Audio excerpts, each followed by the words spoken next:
Good afternoon, everyone, and welcome to this JMP Academic Live webinar, Statistical Analyses for Comparison Research Studies. Our presenter today will be Kevin Pochner, a JMP Academic Ambassador and Statistics Expert.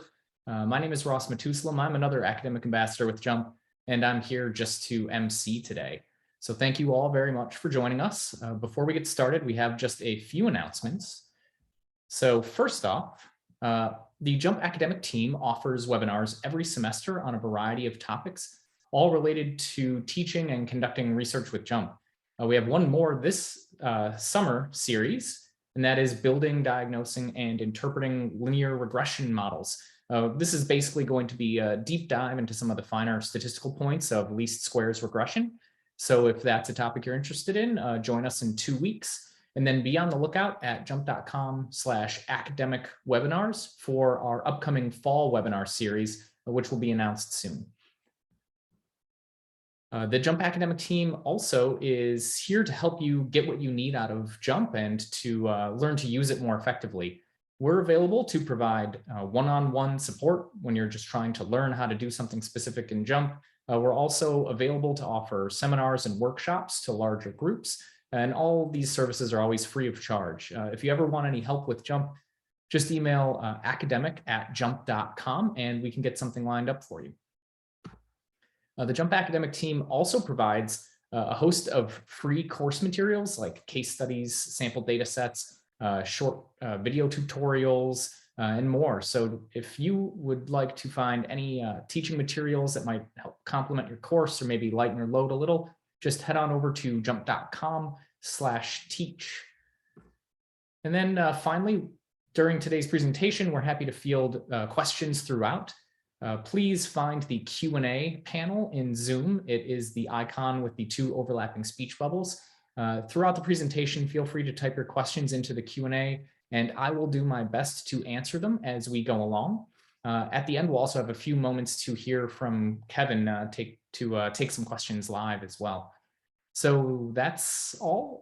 Let's go ahead and pass it on over to Kevin to hear about statistical analyses for comparison research studies. So Kevin, go ahead and steal the screen.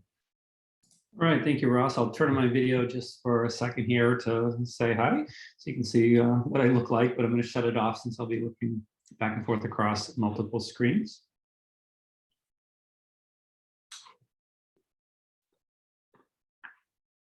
Okay, so basically the agenda for today is to do comparative studies, and I think we can kind of put those into 2 classes, right? So there's one factor or multi-factor studies. So we're going to be talking about both of those and doing so for both numerical outcomes as well as a categorical outcome. And I'll show an example of a binary outcome.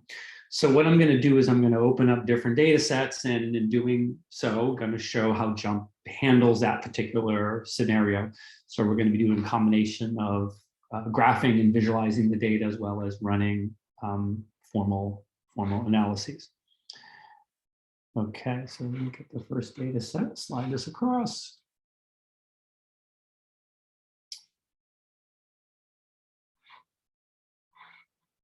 Okay, let's make sure I get it open on the right screen each time.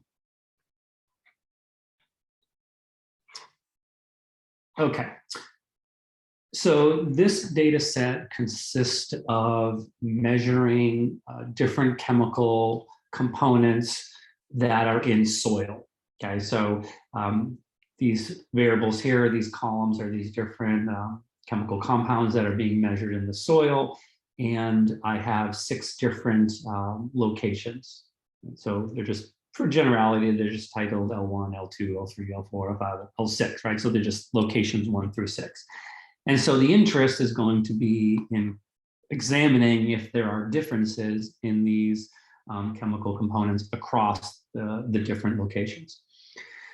Okay, well, the way you start with I would say any data set is start graphing it. And so what I'm going to do is I'll first show you what I'm going to create. I'm going to create this graph right here. Okay, so this graph is showing the chemical component on the y-axis, and then on the x-axis is the 6 different locations the dots are the data points. And this little graphic here, this little shaded box, that's a confidence interval for the mean. And then the sample mean is the blue line. I also have the mean and standard deviation, the actual values shown for each of these locations. And then at the very top, you'll see that there's actually the results of doing one-way ANOVA, the f-test, the p-value of doing one-way ANOVA. So this is what I'm going to show you how to create. The other thing we're going to do is we're going to set it up so I can just switch between which variable I'm doing this analysis on. Okay. So for those of you who are new to JMP, the way you typically make a graph in JMP, even though throughout JMP there's always graphical output and visualizations, but if you're just sort of creating a graph from scratch, it's not part of that comes along with an analysis, you launch the graph builder. And this graph builder is this interactive way that you're going to make a graph. So think of this as basically a blank canvas waiting for you to create your graph. And so over on the left are all my variables that I can use. And then up top here, that's sort of my tool palette where I can pick different types of graphs. So you don't ahead of time decide which graph you want to make. You sort of make it and then make your appropriate changes. So I'm going to start off by putting this first variable on the y-axis. And it starts off and JMP by default makes a dot plot. But if you wanted to see, for example, a box plot, you could click on the box plot. Or if you wanted to see both, you could click on the box plot and the dots. What I did in that graph is I actually clicked on this one here, which is line of fit. And so it's going to, in this case, it's going to show a confidence interval for the population mean. Now, I haven't brought in the location variables yet. So that's why there's just one sort of collection of dots. So if I grab location and I pick it up, and I'm going to bring it down here and put it on the x-axis, now I've got that view of the dots for each one of those locations separated, and then the confidence interval for each. Now, when you choose a particular graph like I've done up here, then over on the left, you're basically going to see different options and controls that you have for that particular graph. So for example, if I want to see the means and standard deviations, well, I just click on that. And then I've got the mean and standard deviation for each of those 6 groups shown. If I want to show the results of an f-test, which would correspond to a one-way ANOVA, well, I can just click on that. And then there's the results of a one-way analysis of variance, and there's the f-test and my p-value. I can even add a prediction interval if I want. So now I'm showing where I would estimate with a certain level of confidence where individual observation would be. That's the lighter shaded box, but I'll turn that off and just stick with the confidence interval. Now, because, go back to the data table, remember we had 5 different chemical compounds that we're measuring in the soil. And so if I want, I could, like we do in JMP, I could save that graph to the data table, and then I could bring up the graph builder again and do the same thing. But now I'm going to use this next variable, and so on and so on. So I could, if I wanted to, create a separate graph for each variable. And there's times when that makes sense to do it. But I'm going to show you this feature in JMP that I use a lot, and you'll find this throughout JMP, not just in this graph builder. It's across so many platforms. That I'm going to open up this tool called the column switcher. And what that allows me to do is allows me to select a variable I want to swap out. There's only 2 being used right now, this BE9 and location. So I want to swap out BE9, and I want to swap it out with the rest of them, including BE9. I hit OK. And then when I do that, you'll get a control panel over here on the left that allows me to look at that same view, that same graph, but just swapping out which variable do I want to see. So this is nice. You'll find this kind of handy, so you don't have to have separate report windows for every response you want to look at. This allows you to kind of just have one and then swap whichever one you want to see. All right. So now that, and this is true with a lot of analyses in JMP, where The graph builder will have some basic stuff like this, where I can just see the results of a one-way ANOVA, but I'm not going to get all the sort of the formal analysis that you would do. So we're going to launch a different platform to do that. But obviously starting off with the graph is a really great way to do it. Okay, so what I'm going to create is I'm going to create this report window here, which each of those columns is going to be the results of a one-way analysis of variance on each one of those chemical compounds. And I have it all in one report, so I'm going to create that one first. So when you have one response and one factor, well, I know I have multiple responses, but I'm going to do them one at a time. You launch this platform called fit y by x. Now I'm going to put all of my responses there, but it's going to do a separate individual analysis for each response. I put my location for x. Now JMP instantly knows that, hey, you've given me a numeric continuous y and a categorical x. And so JMP instantly knows, oh, then you must want a one-way analysis of variance. If I gave it a categorical y and a categorical x, then JMP would do a contingency table analysis. If I gave it a continuous y and a continuous x, then JMP would instantly do a linear regression. And then if it was a categorical y and continuous x, then JMP would do logistic regression. So you don't have to pick that. When you just put in the variables, JMP's going to know what is the right analysis to do. So I hit OK. Now what JMP starts off with is basically a dot plot for all of those. Now, right now it has them stacked, but what I'm going to do is I'm going to arrange these actually across one row. So I have them all going across like this. Now, as everywhere in JMP, when you do an analysis, you're sort of, the analysis is unfolding, right? And everywhere there'll be these contextual menus of what you would do next. So next to every one of these graphs, I've got these little red triangles. And if I clicked on any one of them, this is where I'm going to run a particular analysis that I want to see. So if I click on means ANOVA, then right under that, for this BE9 variable, I get some of the output that you would be used to seeing and doing a one-way analysis of variance, right? I got some individual confidence intervals, the ANOVA table, some summary information like R squared, et cetera. Now, there's a little trick in JMP that if you, instead of having to go through these one at a time, if you just, whoops, if you just hold your command key down, when you're pulling down that red menu, whatever you select, it will select that across all of them. So that's why I didn't have to go one at a time. It gave me all that output for each one of those. Now I'm going to close this because I'm going to do this a different way, but this is one way to do it where you would get every analysis on one report window. In this case, each one is separate and each one is its own little column. What I'm going to do instead is I'm going to do it like this, where I'm only going to look at one at a time, and then I'm going to go over here and just swap which one I'm seeing. So it's the same fit y by x, except I'm only going to put one of the y's in there. I'm going to put my location x there. OK. And then actually, before I go even further, I'm going to bring up my column switcher.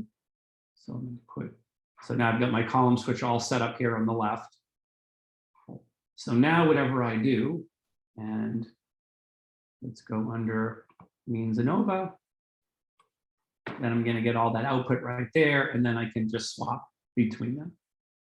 It's the same information, it's just you might find this a little bit cleaner to look at. I find this particularly clean way to do it when I have a lot of variables and don't want such a big report window. Now, as many of you know who do comparative analyses, when you see a significant result, so there's the p-value for each one of these, and you can see there's a significant result. So it's finding a difference, and you can kind of see that from the graph. So it's not, so it's sort of obvious just from the graph. But now the next natural question is, well, where are the differences? Right? We can see there's differences somewhere, but is it, for example, going to consider L1 and L2 difference? Is it going to consider those two different? This one, and et cetera. So we need to do multiple comparisons. So if we go into the red triangle, I've got compare means, and then I've got a handful of multiple comparison techniques. I'm just going to pick one. I'll pick this first one, student T. Some of them are designed for specific analyses, like the done and tested design when you're comparing everything to a control group. But here I don't have that. I just want to do all comparisons. So when I select that, what I've done is I've now added some more information to this report. So I'm scrolling down to show you what that is. And so one thing that JMP does is it's showing all the comparisons and it's sorting it in order of most significant to least significant. Oh, I don't know if any of you do this in JMP, but whenever you have a table like this, let's say you wanted this data to be in a JMP data table because you're going to make some graphs or do some other things with it. You can do that by right-clicking just on this table, and then I can say make it to a data table, and then there it is. It just threw that table into a JMP file if I wanted to do that. Some of you might be familiar with some of this output, that connecting letter report, right, where it's sort of identifying which locations it has evidence of statistical differences and which ones it doesn't. Okay, so you've got that report. You might be familiar with that. Now, something else JMP did at the top here of this graph is it augmented this with some graphics. And so one thing it's done is it's added these little green diamonds. And what they are, those are actually the confidence intervals for the mean. Well, there's actually a couple of pieces of information in there. Let me make this bigger, actually, so we can zoom in on it. So the diamond itself is that distance right there. That's the confidence interval for the mean. The inner area, see those little lines that are close to the top, but they're a little bit below. Each one of those has it. That's actually a tool that you can do for comparison. So if they overlap, so for example, L5 and L6, if you look at any of those lines that are close to the point there, you can see that they overlap. In fact, they overlap quite a bit. So there's no evidence of a statistical difference. But if I look, for example, at L1 and L2, you see the bottom line here. Let me try to do a better job of pointing to it here. You see that line there. And then that one at the top, you see how they don't overlap. So that's one sort of graphical way that you can assess if differences are detected. And then over on the right here, there's another neat little interactive graphic that it allows you to click on. So basically it's showing you those confidence intervals, but as circles. Now, if you click on one of them, so I just clicked on L4, right? So you see this one here, L4, and everyone that's statistically different than L4 will be shown in gray. So they're all different. I mean, I picked an obvious one. Maybe let me pick, let's pick, here's L1. So I'm going to click on L1. So that's circle for L1. There's L1 right here. Now notice L5 and L6, those circles, or down here where it's labeled, you see how those are red? So that's telling me that there's not the evidence to indicate a statistical difference between those two. The ones that are gray, and that's L2, L3, and L4, those circles stay gray, and then the labels down at the bottom don't turn red. So there's actually this nice interactive way, as opposed to looking down here, which you can. I mean, it's useful to do this. You're getting confidence intervals and p-values and all this. But this is another way that you can interact with this graph and examine if there are statistical differences or not. I think that's a nice little visualization that goes with that. And then on the left, remember, I've set up this column switcher, so I can just swap out which variable I want to see this one-way analysis of variance on, and then all of that output changes for that specific one. Now, some of you might have seen this when I dropped down the menu, but we have all sorts of other procedures that you might do for comparison. So for example, a non-parametric procedure. So we've got a menu of non-parametric approaches, including for doing multiple comparisons. So if the classic assumptions that for one-way Anova are not met, and it might be more appropriate to do non-parametrics, or in your field or your discipline, there are certain techniques that are done for the research work, then you can pick that. I know if any of you are familiar with analysis of means, it's fun. This almost makes more sense of what you're doing instead of analysis of variance, but we get how analysis of variance is a way to compare means. But this was developed, it sort of got a lot of popularity in the quality world because what it does is it ends up producing, well, I'll just run it just so you can see what it looks like. It ends up producing this graphic down here, which is basically almost looks like a control chart, which is why it got popular in the quality world, where you've got this overall average, and then each one of those points are basically the mean of each one of those groups. And then the shaded region is identifying when something is statistically significant or not. And then you just compare to see if that sample mean is different from that overall average. So this is where I'm not comparing each one to each other, but each one to an overall average. I used to see this in the quality world. I don't know if you're seeing it in your area of research, but just wanting to point out that JMP has those techniques. We can also have it perform the analysis if we think that the variation within each group is not equal, and we're nervous to use the classic analysis of variance method. We can add to this report. We've got here a test to see if the variances are equal, but then of course the results of comparing the means if you don't want to make the assumptions of equal variance.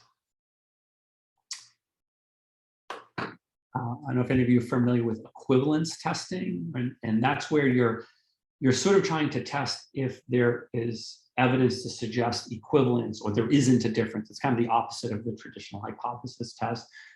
So that's used a lot. I've seen that a lot in quality too, where you have to demonstrate that this new formulation, for example, isn't different than another formulation. And so it's not about failing to reject the null hypotheses, that sort of classic approach. We need evidence to say that they're equivalent. And then a lot of the tools that you might do to check assumptions like normal quantile plots, et cetera. But I'm going to show some more of this in a different platform when we go to multi-factor analysis of variance. All right. So before I close this and go to the next example, Ross, I want to see if there's any questions that may have popped up. We just have a couple. First, can you confirm which version of JMP you're running right now? 6 looks like I got 16. Okay, thank you. And then one question just came in. How do you find whether any of the variables have an interacting effect? I think maybe that, if I'm not mistaken, will be coming up. That is exactly what's coming up. All right, so let's open up a data set that has more than one factor.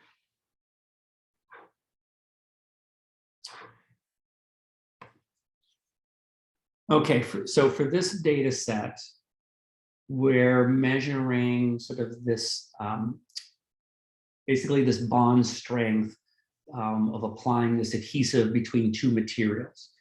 And we have 3 adhesive types, A, B, and C. And we're applying it at 3 different thicknesses. And then the value here is the bond strength. Now, this is not the way that JMP wants the data to do the analysis, but I'm showing it like this because this is common, that when we get a data set, we'll often have the outcome variable going across multiple columns based upon another factor, right? So adhesive is one factor and thickness is the second factor. And the way we're recording that data is one column for each of those 3 thicknesses. But what JMP wants is the data stacked. So it wants all of the bond strength values in one column. And then you use other columns to indicate the other factor. It's kind of like what adhesive is doing, but I need to do the same thing with thickness. I'm showing this because it's common that we get data started in this way. Well, JMP has some tools that we can stack.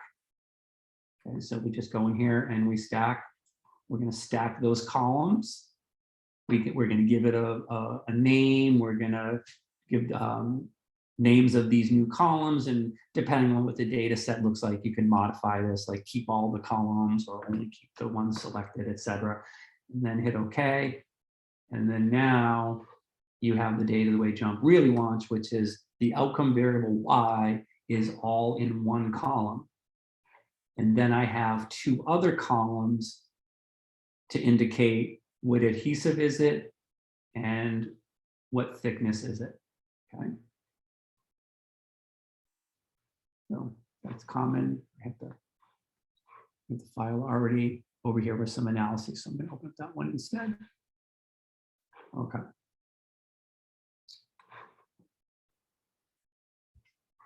All right. So what I'm going to create, let me just open, see which ones these are first here. Yeah, let's start with that one. And so here you can see I've got thickness is at the bottom, the 3 levels of thickness, and then the 3 adhesives are overlaid on each other, and then I've got separate colors for each of those.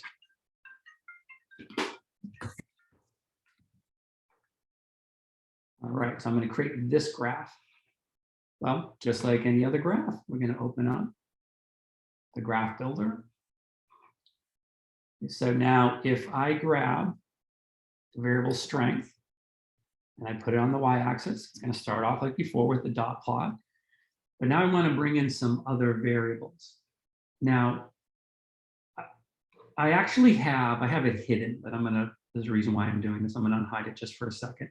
I actually have thickness as 2 different variable types. So one of them I have it as categorical, and the other one is I have it as continuous.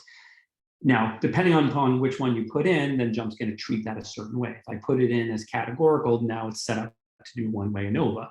If I put it in as continuous, then JMP's going to be doing a linear regression. So I just have it there because you can either switch back and forth. It's not that hard. I could just right click on and bounce back and forth, but I have it as 2 separate variables because I was creating a bunch of different output. Okay, so I'm going to use the categorical thickness. I'm doing that because instead of fitting a regression line, what I want to do is I want to fit a line through the mean of each group. Okay, now I've got to put adhesive, and I'm going to drag this over. I'm going to put this as the overlay. And then if I do the connect lines, now that line is going through the mean of each of those groups. If I put the numeric thickness in there, and I'll just, then what I'm going to do,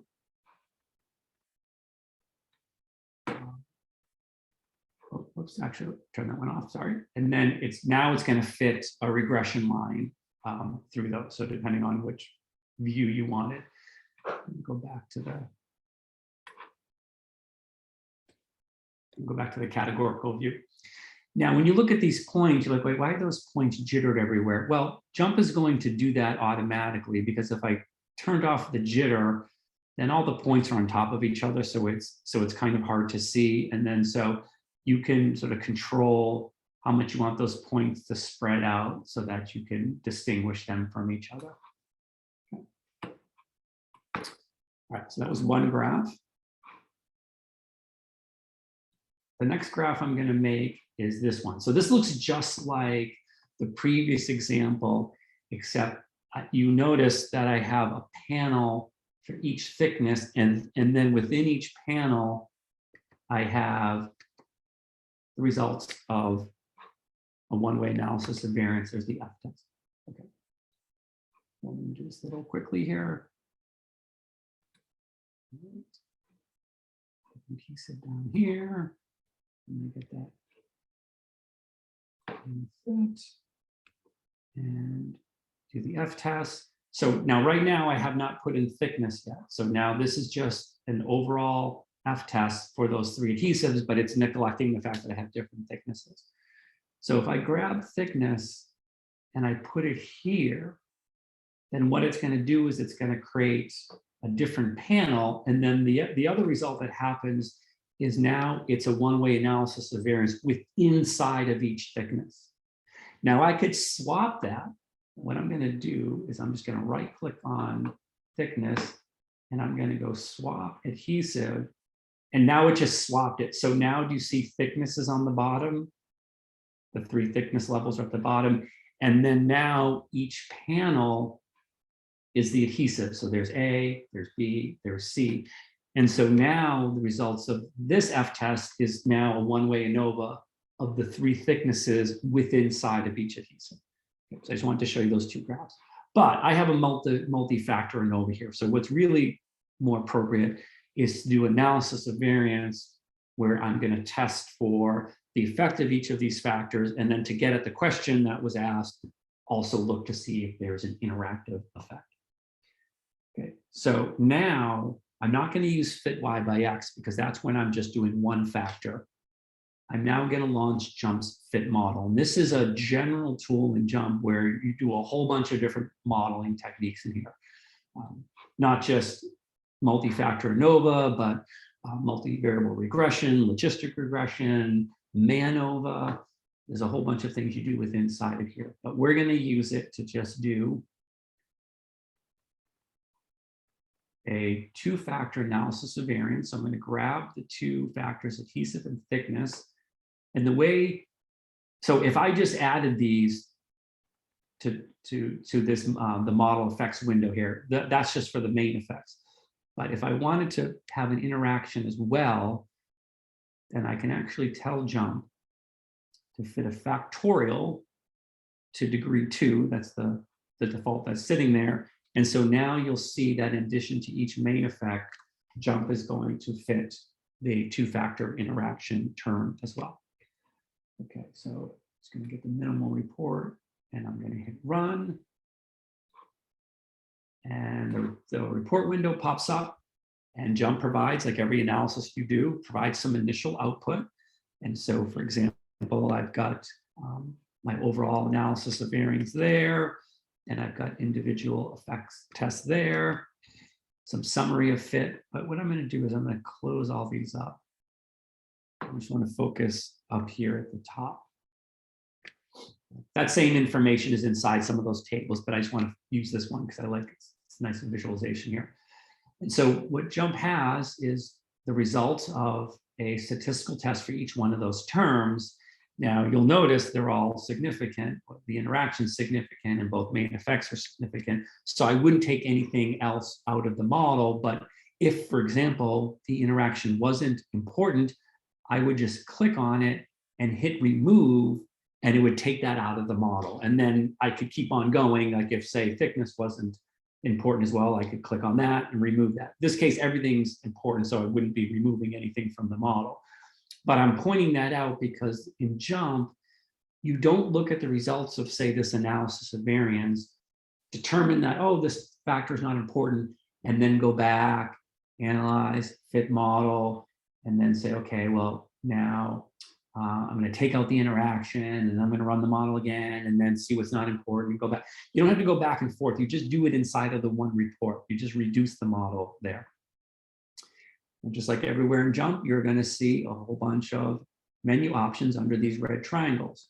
So for example, let's say I wanted to actually see the equation of the model. I can ask for that.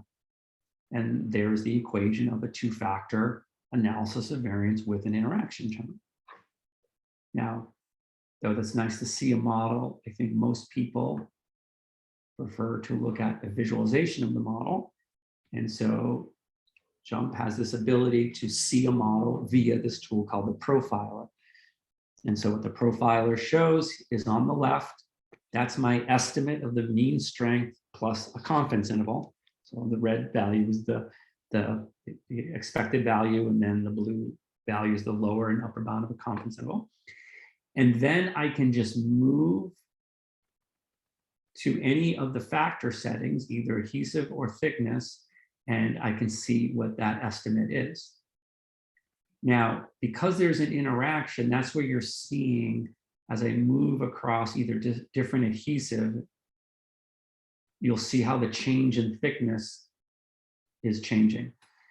Now there's actually an interaction graph I can see if I want. Hold on, let me make this, I'll close some things here so I can get this higher up on the screen and larger. Okay.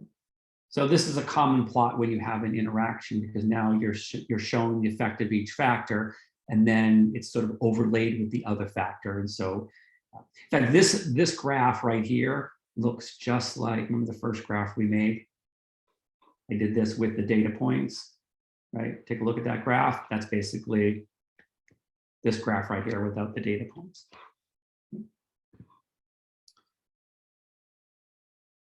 I'm just going to close up little pieces at a time, just so when I run an analysis, the screen's not filled up with so much output, which is a nice thing in JMP. Now, I'm going to launch the multiple comparisons again, like I did with the one factor. But now I have choices. So do I want to compare the 3 adhesives to each other? Do I want to compare the 3 thicknesses to each other? Or what's probably more likely is I want to compare the combinations to each other. So I'm going to click on that one, the interaction term. And then when I pick one of the techniques, I'll pick students T and hit OK. Now what you're going to get is every possible comparison between adhesive and thickness, right? So you're going to have adhesive A, thickness 0.015 compared to adhesive A, thickness 0.025, right? And then thickness A 0.015 to thickness A 0.035, and so on and so on and so on, to compare every single one here. Now, JMP also makes this really neat visualization, which I like, is basically what you're seeing here is, I'll float over one of these just so you can see. Okay, so that one I just floated over. That's comparing adhesive B, thickness 0.025, to adhesive B, thickness 0.035. And so what is the dot right there is the difference. So you see it's plotting strength versus strength. Okay, so I'm basically plotting the 2 strength values, and then that line is the confidence interval. And so when that confidence interval is contained within that diagonal, like these blue ones are here, those are the ones that are not statistically different, right? So that if you looked at a confidence interval, and I'll just show them up here. If you looked at these confidence intervals, you'd see that those confidence intervals contain 0, right? Indicating that you don't have enough evidence to show a difference. Everyone that is statistically significant, and a lot of them are, you can see all the ones in red, all those p-values. If you looked at those confidence intervals, you would see that they don't contain 0. You can either look at that numerically or look at it here in this graph, and those are all the red ones that don't contain, that they don't contain 0. So either that, and this is what's nice about JMP, is it will often have a combination of a whole bunch of numerical output like this table, and then also some visualization that goes along with it. And you might find one easier to work with than the other. Now, sometimes when you get a table, and this is one where it's not putting it in a certain order, but anytime you have a table in JMP, if you just right click on it, you can say sort by column. And then I can just pick which column I want to sort by. Like I'll click, sort by p-value ascending and hit OK. And then that table went in that order. So sometimes the tables, the default is to put them in a certain order. Other times you choose to put it in the order that you want. Now I'm going to close these up here, because what I also wanted to show you is when you're in this multiple comparison, you may want to just make certain comparisons. So what I did is I said all possible comparisons across these 9 combinations of these 2 factors, but I can define which ones I want to compare. So I'm going to click on this user define estimate. And so let's say, for example, I only wanted to compare A, B, and C for only that one thickness. Well, so I just highlighted A, B, and C and just that thickness. But again, I could pick any thickness or any combination of thickness, but I'm just going to pick one. And then when I hit add estimate, then what's going to happen, and then I pick my technique, I'll pick student T again and hit OK. And now what JMP has done is it's created a report, a table, and the graph. So it's the same table and the same graph, except now I asked JMP, just do the comparisons of the 3 adhesives across that one thickness, 0.015. So you can see it's just looking at 0.015.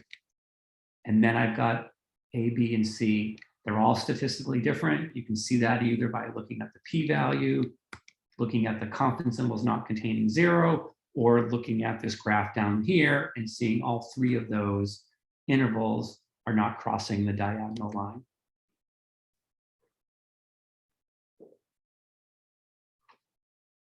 Now, if you want, it's very common to say, okay, well, I need to do all my diagnostic stuff I do. Like, let's plot the residuals versus the predicted values. So it can make that plot. I can do normal probability plot of the residuals. So I keep on adding stuff to this report, which is why I like that JMP has the ability to expand and collapse any pieces of output. So it's basically like I've got a little table of contents here, and then I can just open up and close any particular thing that I want to see. And some of you might have seen this, that I can save the common things you would do in this case, a 2-factor analysis of variance. Like I can save the predicted values, or I can save the residuals. I can save the confidence intervals. Okay?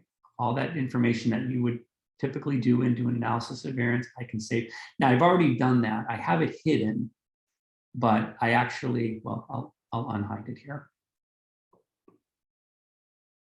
So what I did is I saved the predicted values, I saved the residuals, and I saved the confidence interval for the mean for each combination of those 2 factors. So I saved that information. Now, why might I do that? Well, now that that's saved in my data table, then I can say, maybe I want to make my own types of graphs via the graph builder. So instead of just relying on, graphs that might come out here, I can, like, here's that interaction graph, or what else did I do here? Yeah, I got some of my residual plots. I can make my own inside of the graph builder. And one thing in particular I want to show is, it's the best way to show this. Let me think here. I'll do it this way. If you make a graph in JMP, and what I'll do is, let me do it this way. I'll put adhesive here, like this here. Just going to do it. I'm going to do it this way. If you make a graph in JMP like this, and you ask to see confidence intervals, right? So that the third one in here from the left, it's called fitted line, but if you have categories, it's basically going to show a confidence interval for the mean.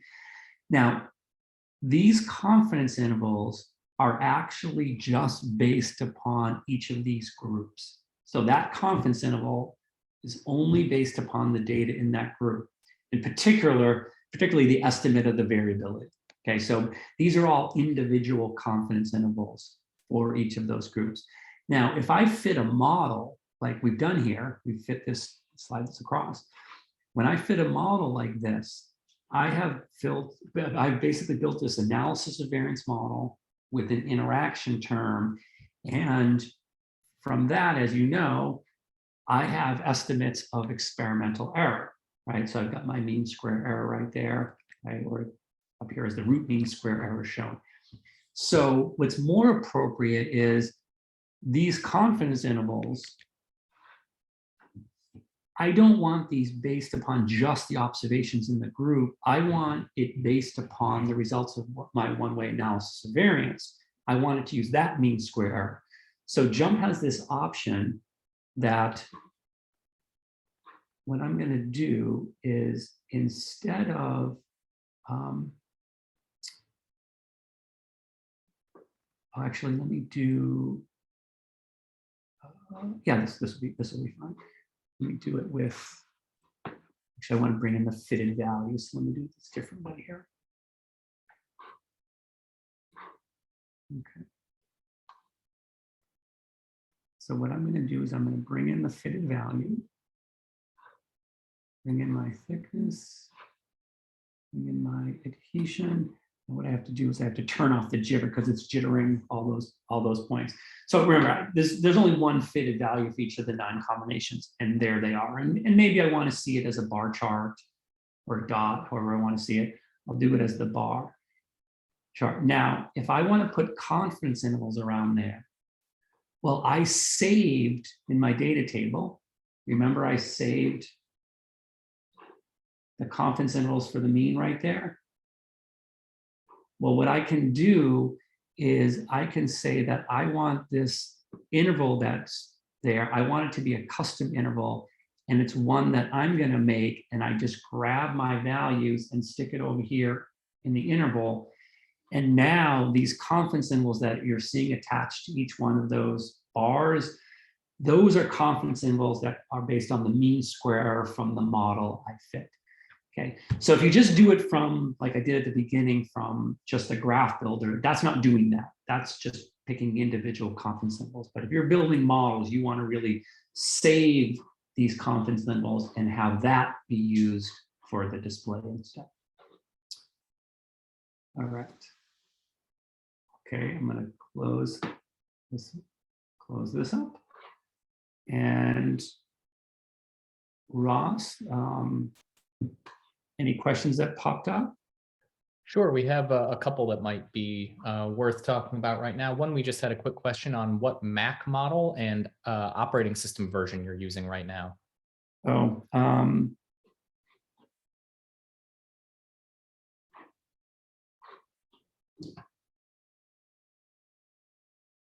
Montgomery, and I'm on a MacBook Pro.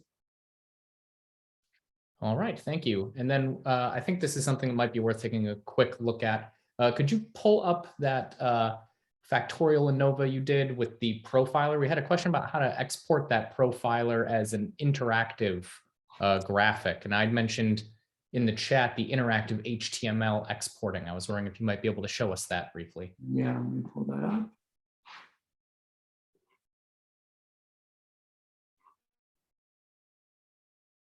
All right. Oh, remember, do I have to select it, Ross, first? Do you remember? Right now, all you would do is just go to File, Export. Okay, I couldn't remember if it did it all or not. Okay. All right, so I did that fast, but under File, Export, you have options of how I want to pull this output. Now, one of them is just Microsoft PowerPoint, and it's just going to pull these out as images and tables and drop them into PowerPoint. But one of the options is this interactive HTML. It's going to ask you to save it somewhere.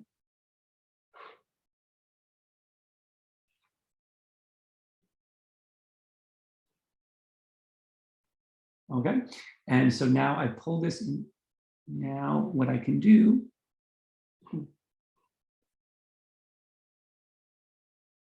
hold on, am I not able to grab that?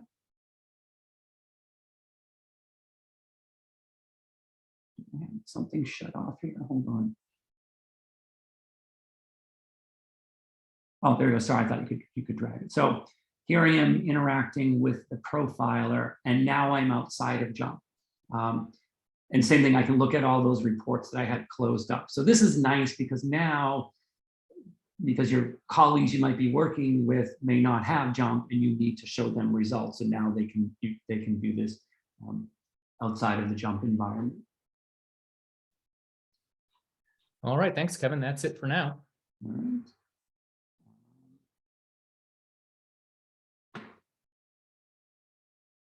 All right, so we're getting close to the end here, so I'm trying to think of what I want to show next.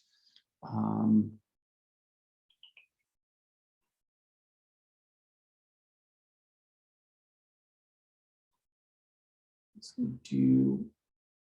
do this one so I can show with a categorical outcome variable. Okay, so in this example, this data set deals with, this is one of our case studies, so I'm going to zoom in and show you what this is. So basically, this is some testing that was done on mobile phone screens. And basically, when manufacturers make these, well, they, they need to, of course, test them.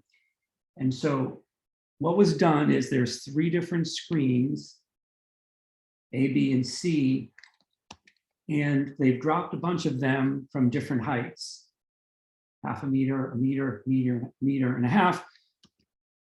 And you can see the number of screens that were dropped and how many did not break, successes and failures. Now, there's 2 ways that you can have data in JMP. You could have the data where every single row is one of the tests, right? So you would say, okay, this is a screen, say of type A, dropped at 0.5 meters, and then you identify if it failed or not. This data is in summary format. So if you notice, basically each combination of screen and drop height is a pair. I see how many tested. There's 2 outcomes, fail and success, and then I have the count in each of those. Okay, so you're looking at these as pairs.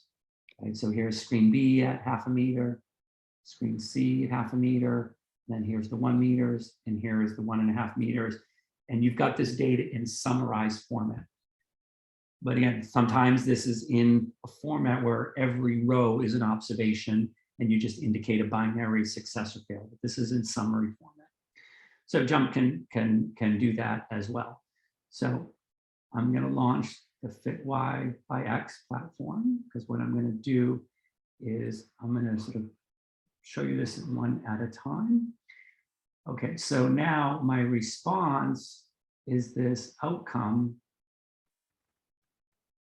My factor, and I'm going to do screen and drop height. I'm going to do these individually, you'll see. And then the count is the frequency.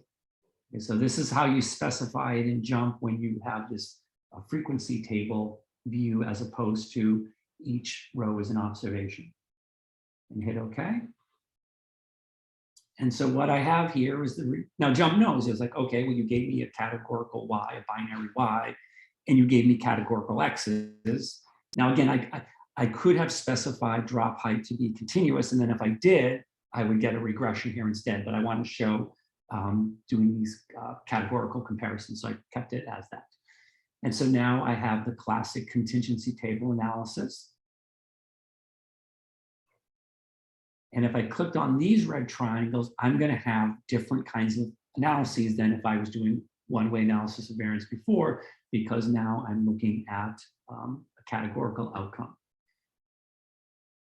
I can decide what do I want to show inside of those chi-square tables. And I've got my test on the bottom here. Now, what I'm going to do is, just for the preservation of time, let's see, 21 bring up here. Okay, so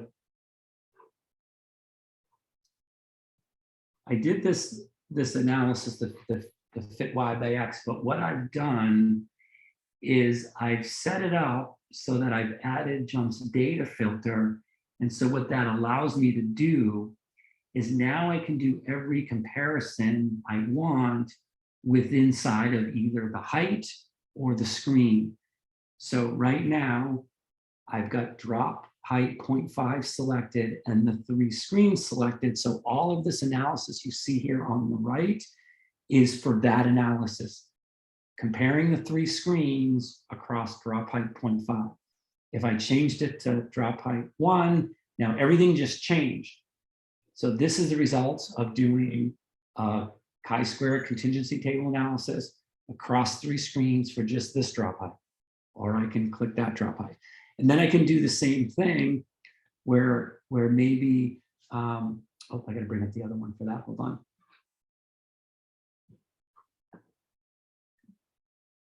Now I've got it the other way where I can pick a screen and make comparisons across the drop heights. Now, if I had just 2 selected, so instead of doing 3, I can actually do comparisons like that. And then if I clicked on the red triangle, I'm going to get different options that you would do if you were just comparing 2. Like I can ask for the relative risk. I can add that to the table. I can do odds ratios. I'm just turning them on all, and then I'll scroll down the bottom. So you see 2 sample tests for proportions. And so now when I scroll down here, I've added all of this output down here for doing odds ratios, relative risk, and 2 sample proportions.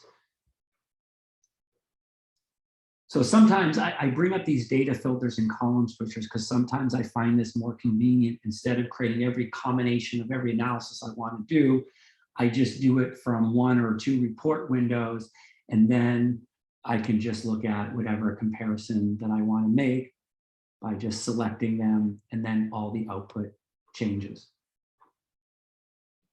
But these analyses, just like in the 1-factor analysis of variance, they were done under that fit Y by X. Now, if I went to the fit model, then I can start doing for example, a logistic regression where I can bring this in maybe as I can bring in the drop height as a continuous variable. I can test for interaction. So I can keep on expanding upon this if I want. Now, there is a whole bunch of things that JMP can do for comparative analyses. This was just a really, really fast overview. If you want to see more, like sample size determination, testing for power, I'd be happy to do that. So I think, I don't know if Ross, you put the general email up there. I can put my specific email. So if you reach out to us, we'd be happy to do a one-on-one demonstration. If there's specific comparative tools you want to see, we can even work with some data that you have. So if you're working currently on some research and you want to see how these tools work with the data that you're actually dealing with, reach out to us. We'd be happy to do it. Obviously, if you have colleagues you think would benefit from seeing some of this stuff, then we can put together an actual presentation or a workshop for you and your colleagues, again, focusing on just specific tools that you want to see. So please just reach out to us. We'd be happy to schedule this. When we only have an hour, there's only so much we could do, especially when we have a mix of audiences, right? I know some of you are already JMP users and have been using all these tools, but there's also saw that a bunch of you never used JMP before and you're brand new to it, so we have to kind of teach to that as well. So apologize that we can't show everything. So if there's stuff you want to see, do not hesitate. Just reach out to us and we'd be happy to have some individual sessions for you.